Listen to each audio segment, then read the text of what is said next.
এখানে আমি গ্রাফ টুলের কাজ দেখাবো।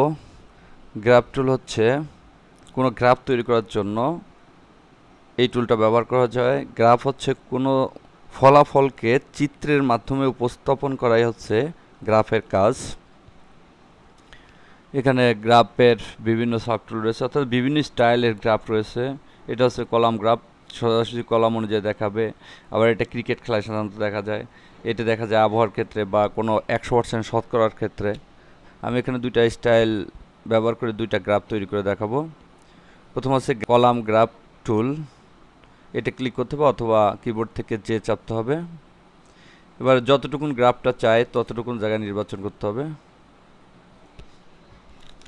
আমি এখানে একটা সেলস কোম্পানির একটা গ্রাফ তৈরি করব, অর্থাৎ একটা সোলার কোম্পানির গ্রাফ তৈরি করব।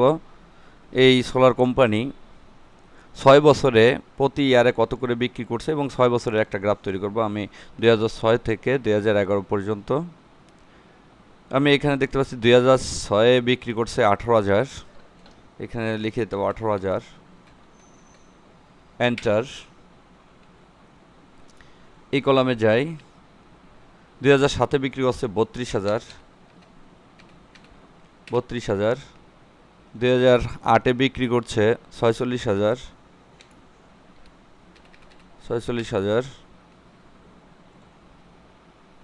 2009-এ বিক্রি করছে 81,000,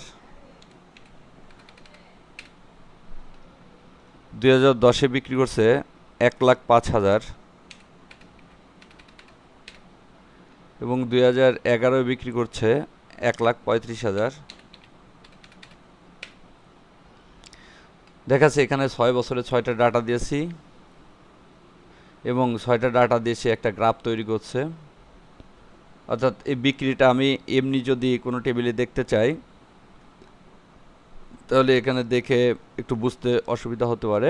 এই জন্য গ্রাফের মাধ্যমে সহজে বোঝা যায় বিক্রিটা আস্তে আস্তে কীভাবে বাড়ছে, কী পরিমাণ বাড়ছে এবং শেষে কী অবস্থা আছে, এটা এক নজরে দেখে বোঝা যায়। এটা হচ্ছে মূলত গ্রাফের কাজ।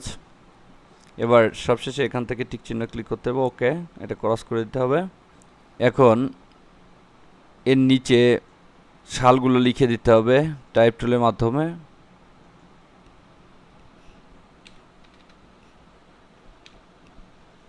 এটাকে ড্রাগ করে করে সবার নিচে দিয়ে দেই। ভিউটাকে বড় করে একটু।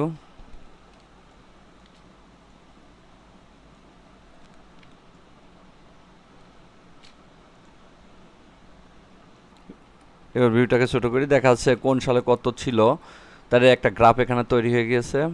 আমি যদি গ্রাফের কালারটা চেঞ্জ করতে চাই তাও এখান থেকে চেঞ্জ করা যায়। আমি যেটা চেঞ্জ করব এই ডাইরেক্ট সিলেকশন টুলে ক্লিক করে যেটা চেঞ্জ করব সেটার উপর ক্লিক করতে হবে এবং এখান থেকে কালার প্যালেট থেকে অবশ্যই RGB চয়েস করে আসতে হবে, নাহলে গ্রে স্কেল থাকলে সাদা কালোই থেকে যাবে। এবার যে কালারটা দিতে চাই সেই কালারটার উপরে ক্লিক করতে হবে, সেই কালার হয়ে যাবে। এভাবে বিভিন্ন কালার এখান থেকে চেঞ্জ করা যায়, এভাবে বিভিন্ন কালার চেঞ্জ করা যায়। এটা হচ্ছে ধারাবাহিকভাবে কোনো স্টেপ বাই স্টেপ কোনো কিছুর ভাড়া কমার জন্য এই স্টাইলটা ব্যবহার করা হয়। কিন্তু যদি শতকরা কোনো স্টাইল হয় যে 100-র মধ্যে এত পার্সেন্ট এত পার্সেন্ট এত পার্সেন্ট, সেক্ষেত্রে আলাদা স্টাইল ব্যবহার করতে হয়। যেমন এখানে আমি আরেকটা তৈরি করে দেখাবো, এই পাই গ্রাফ টুলটা দেখাবো। এখানে যে জায়গাটা নিতে যাই সেটুকু নির্বাচন করি,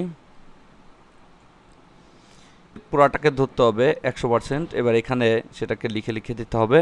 যেমন আমি চাই যে একটা স্কুলে 100% স্টুডেন্টের মধ্যে 70% পাস করেছে, 26% ফেল করেছে এবং 4% ছাত্র পরীক্ষা দেয়নি। তাহলে উপস্থাপন করার জন্য এখানে আমি প্রথমে 70% লিখব, যে পার্সেন্টটা পাস করছে 70%। পরে আমি দেব 26% যেটা ফেল করছে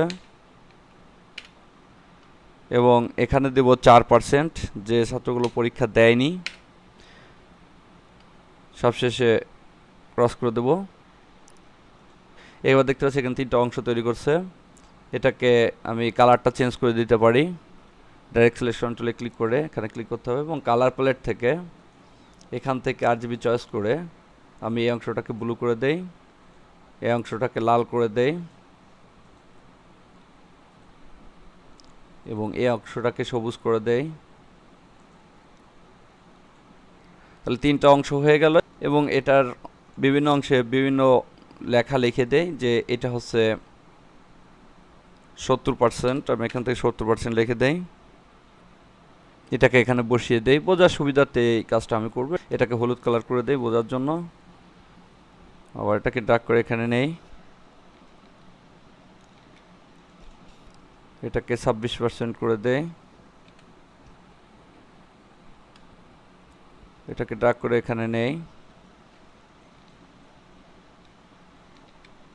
এটাকে 4% করে দেই।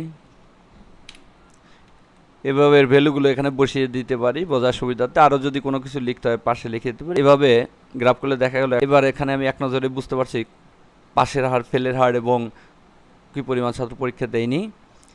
এটাই মূলত কোনো ফলাফলকে চিত্রের মাধ্যমে প্রকাশ করা আছে এই গ্রাফের কাজ।